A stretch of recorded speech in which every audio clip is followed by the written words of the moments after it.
welcome to SVG-TV News for Monday, 27th August 2018. I'm Yvette Boynes with the details.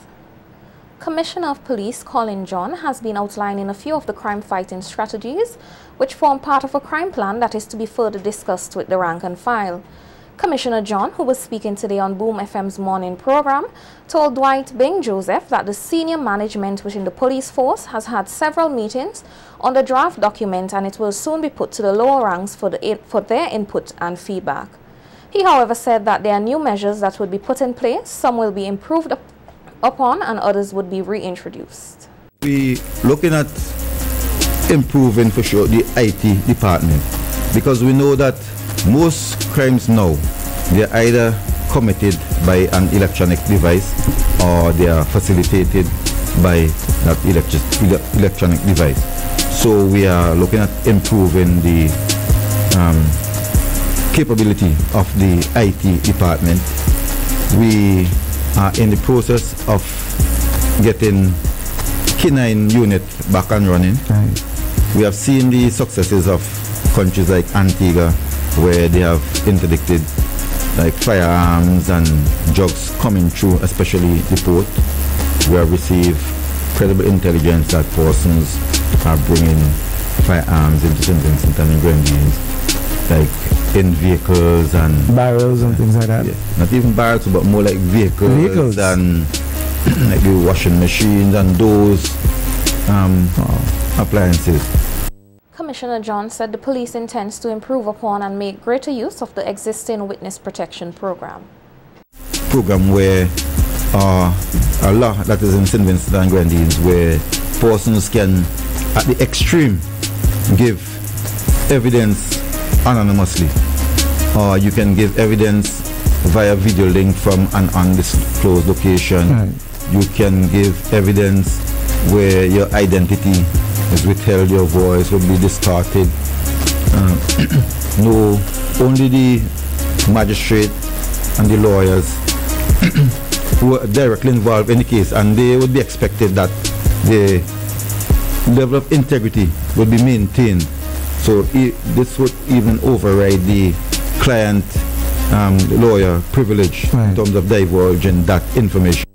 The Commissioner also referred to continued use of mechanism that's currently in place which deals with interviewing of serious crime suspects. Because persons can no longer go before the jury and say that the police beat them into admitting to an offense, because everything is now videotaped, and you can see the interaction between the police and the suspected person.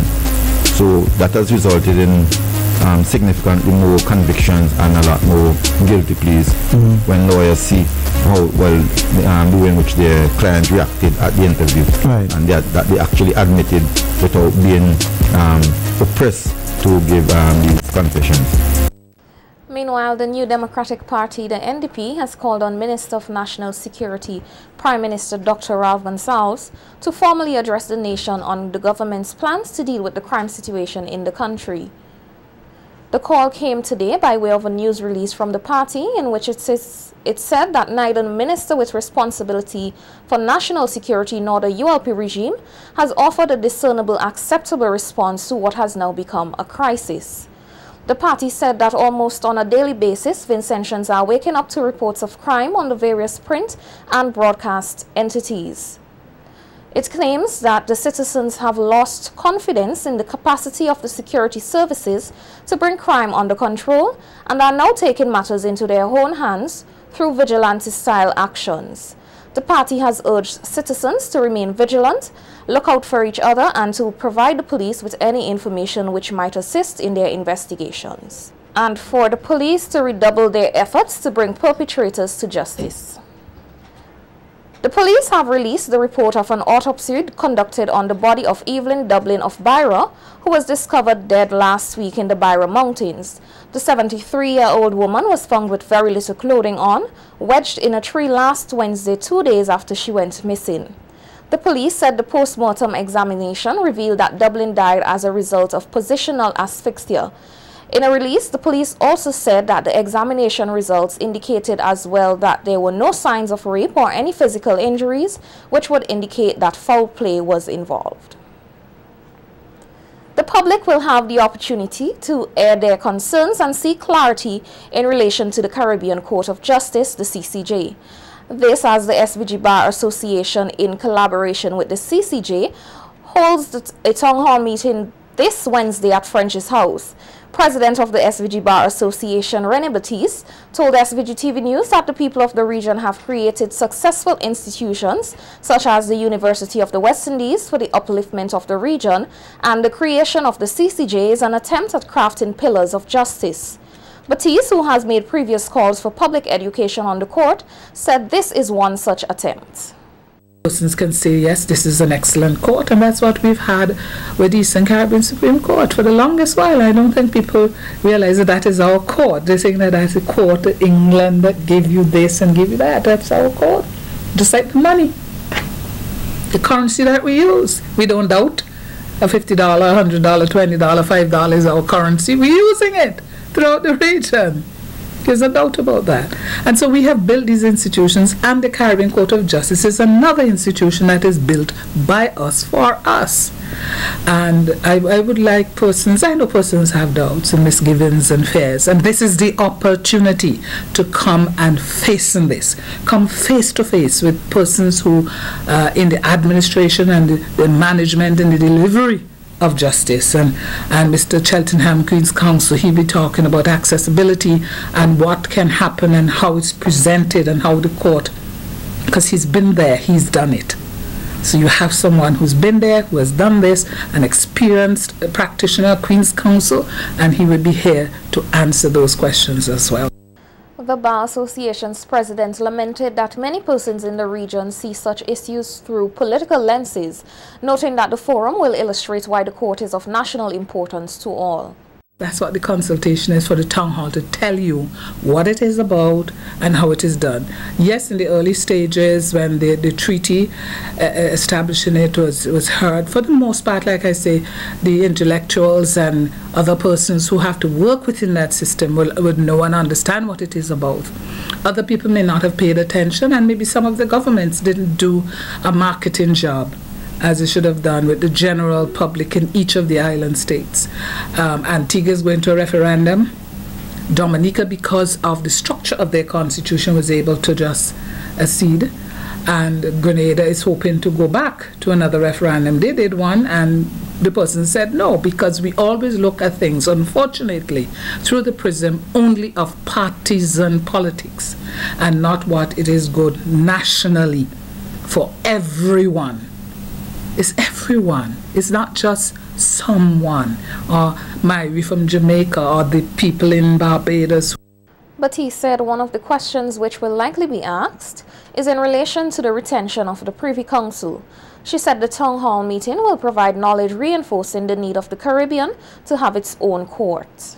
But I know a lot of the questions may be based upon what happened when we can't go to the Privy Council anymore. That they will come, and it will come quicker than you expect. While you may be for or against another referendum, you may not have time to consider that, because we are hearing from the lips of the persons in the Supreme Court in England, it is time. They would no longer have time for you, so you have to, this is your step, it's already there prepared. And sooner or later, they have said it twice already, and they said it earlier this year in language that wasn't as straightforward as simply saying, we no longer have time to do this for you. It will happen in a language that is the language of diplomacy, which is the language of which states conduct business. It will be said to you, maybe very politely, within the next 12 months, the Supreme Court and will be disbanding the Judicial Committee of the Privy Council, and that's it. Stakeholders are preparing to draft a 5-year country work program for comprehensive disaster management in SVG. The 3-day workshop commences tomorrow at the National Emergency Management Organization. In an interview with SVG-TV News, Director of NEMO, Michelle Forbes, said they are hoping to address priority areas in disaster management, including information and communication. The work program will be based on the 4 pillars or the four priority areas of the what we call a comprehensive disaster management strategy that was rolled out by CDMA, which also has been adopted for St. Vincent and the Grenadines in those priority areas. And we have 4 basic cross-cutting themes. So our work program must look at gender. How is it affecting the gender, and how the program is designed to affect, address specific gender. We must look at how we incorporate the information and communication technology, also climate change and environmental sustainability. We are merging the CDM strategy, what we call a comprehensive disaster management strategy, also looking at our sustainable development goals. What programs are we putting in place to meet some of these goals? This workshop is a follow-up to an audit workshop held 2 weeks ago, where key findings suggested that this country has to do more in order to be disaster ready. Stakeholders will also develop a performance measurement framework and a logical framework tool over the 3 days of the workshop. We are looking at those gaps also, where we are now and where we need to be, and the programs that we need to develop now to bridge some of these gaps, based taking into consideration our national priorities, what has happened in the region and in the world in the last 5 years, especially last year, 2017, on the backdrop of those 2 devastating hurricanes. Some lessons would have been learned from those 2 events also. So taking that into building our resilience and building our program, which will be all in at building our resilience for the next 5. The facilitator for the workshop will be Gail Drakes of Barbados. She told SVG-TV News that the input of stakeholders is vital to the drafting of the 5-year program. She is expecting a positive outcome of the country work program, which is being supported by the Caribbean Disaster Emergency Management Agency and the United Nations Office for Disaster Risk Reduction. The result, what we call result areas, will be the outcomes, which will be which will be the short-term and medium-term results that you want to achieve in the program, and we will start a brainstorming around what that structure will look like, and we will also look at what sort of activities the country would need to do to be able to achieve those short-term results and the more medium-term results as well. More than 120 youth were certified as musicians with basic skill under the police band summer program. The participants collected their certificates last Friday at the Old Montrose Police Station, where the police band room is located. Delivering the feature address, Deputy Commissioner of Police Frankie Joseph urged the graduates to advance their musical skills, building on the foundation which they received at the summer program. No doubt that the 121 youths who participated in the band summer program have been empowered musically and otherwise.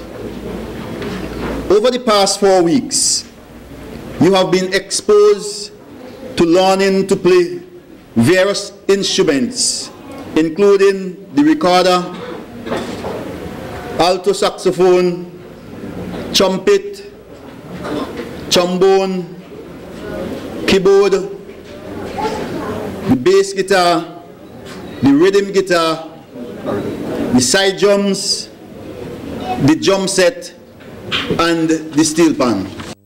Parents were also asked to encourage their children to put these skills to good use to help develop well-rounded individuals who can make positive contributions to society. I want to directly address the parents who are here today to witness the graduation of their children or their child from this wonderful program. Parents, the Royal St. Vincent and the Grenadines Police Force and the police band did not embark on this summer program because we wanted to babysit your children. Over the past 4 weeks, nor did we implement this program to merely entertain your children. The police band summer program was conceptualized mainly because of the tremendous and numerous personal benefits that your child or your children can gain from participating in this program. This year marks 10 years since the police band introduced its summer program. It was held under the theme, empowering young individuals to be disciplined through the art of music. SVG-TV News spoke with a few of the participants who shared their learning experience under this program. I came in like 2 years ago, right? And I've been playing the clarinet for those past years, and this year I played the keyboard. I learned the different scales, and it was good. We laughed, we had fun. It was good, and it wasn't really my first time. Very thankful for them. Even though I've been here 3 years, I think they have shown a lot of effort into my fellow classmates. This is my first time playing this instrument. It was a great experience, and yeah, the tutors, I forget them thanks, because if it wasn't for them, I wouldn't be playing this well on stage. So. The youth have been challenged to use important life lessons learned to chart a way through life's high seas. Commissioner of Police Colin John issued this challenge as he spoke at the closing ceremony of the 2018 Coast Guard Youth Development Program on Saturday.